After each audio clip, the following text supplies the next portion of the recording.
or woni Daouda Samba Diéye so wiyama Daouda Samba Diéye noon Fouta diaspora jogri men ina gandi jiyaɗo nokkude wiye Jaragel e Jammule jakke tati jaɓɓe tati jambaji tati gorko cubbal innittortoɗo e ndeni himɓe townuɗo culture jaajuɗo culture ñaantuɗo culture ubbiɗɗo lasi fina tawa e nder leyɗele raneɓe e woɗeɓe on woni Daouda Samba Diéye holɗo wonomon yewtere nde ina jogui taltalol no yiwta émission moɗon mo jeyɗon Foutou Sénégal on woni Demba Abou Sow min mbiya Demba Abou Rella Hamadi Sadi Bocar Hamadi Biram Paté Mari Gueɗe Liggue e Guente toto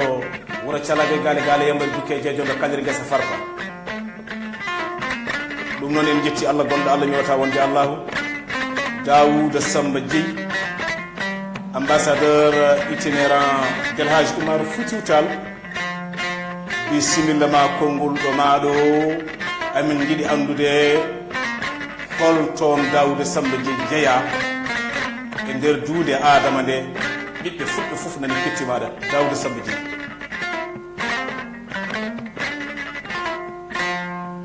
bisimillahi rahmani rahim allahumma salli ala sayyidina Muhammadin sallim.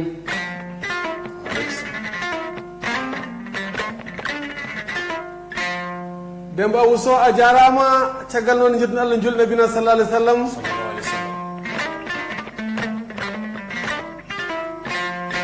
en jetti jinnaɓe nene baba nde ɗuɓɓenni mi yettima an goɗɗo sababu yettade mi e nde ɗo tunda am ne malade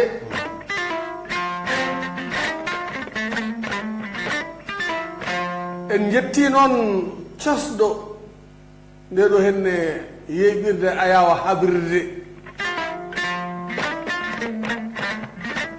wiyetede Africa Pular TV on noon wiyete ko Mouhammadou omo yette Boli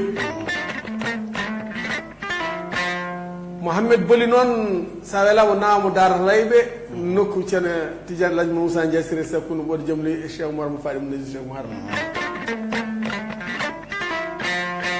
kono noon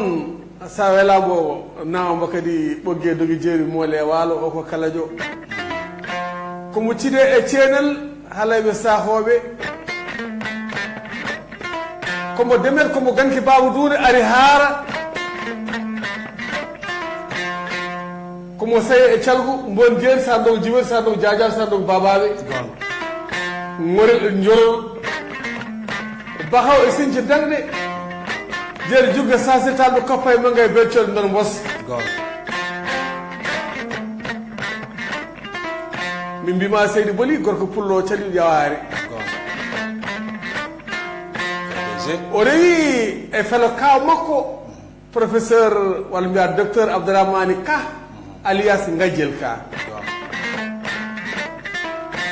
président suudu men SAS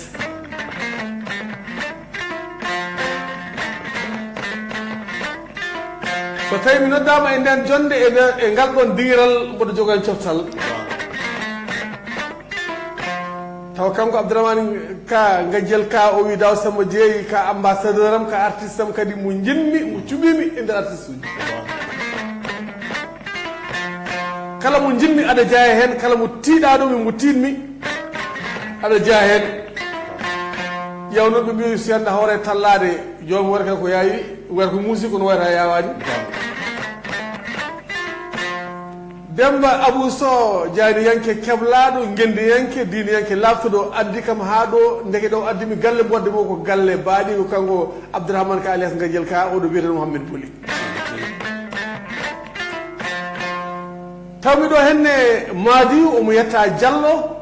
ko pullumo Guinée on ko DJ international Guinée e Sénégal noon ko gotum saabu ɗum ko pullumo Mamou mbiyen sigiri kankan kenja labbe zéro kore Mamou kisdugo Bokar Dalaba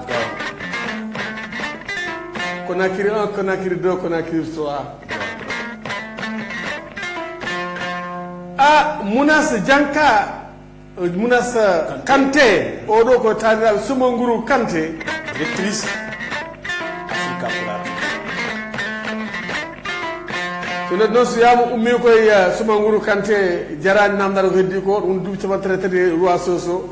wonni ko ha joni sokhna Houleye Sow biyeteɗo Pullo Sow ne jeeya nokkude wuuro Maley ɗo noon Pulotane beele heeɓe on so tawi haalama noon yimɓe ciftoto ceerno Yahaya Ba arɗo Manguey ɓuyi ko mo hollirtaki to noon ceerno Saydou Nour mo Yaya Ba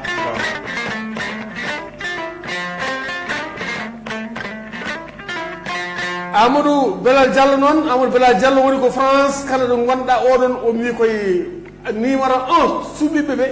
cuftiɓe e nder télévision ngaji gonɗi e nder Afrique gonɗi e nder Sénégal gonɗi e wuuro wiyetengo Dakaru Lamine Thiaw on noon woni afo wona afal ɓuɓal taki wiɗimo afo noon kanko woni gadiɗo sodde abonnement e télévision Africa Pulaar TV o wi beele pulagode yaara yeeso beele ɗemgal pulagode yaara yeeso albarka min mbima seydi Thiaw Laye fukki waare makko tedduɗo Mamadou Harouna on noon yetta ko sangoɗo di Mabal Jooɓe Mabal Fayida Mabal Fayida o nani no Demba Abou Sow wirni nde tawno ɓe mbi gise ko mabo kase ko mabo sare ko mabo jonko mabo hay sangol kadi ko mabo e heddiɓe fof noon hay goto woppaka e babou Sidi Konté noon omo jooɗi leyɗele danduɗe gorko mo Thilo Daga yode jeeri oɗon noon koye amateur uji kala ko Demba Abou ene waɗa walla ko Daouda Samba Dieng ne waɗa kanko omo woni hen numéro o suudu jogo makko dow kanko min mbima kanko e miñi ko Hamidine Konté e ɓeɓe gondi ɗon fof yoɓe jettin koreji min wonɓe États-Unis d'Amérique fof may duttoɓe kam fof e diaspora fof no fotiri inchallah ɓe ganda jibinama Africa Pulaar TV taw woni sababu ɗum ko biyeteɗo Mouhamed Seydi Bolli hande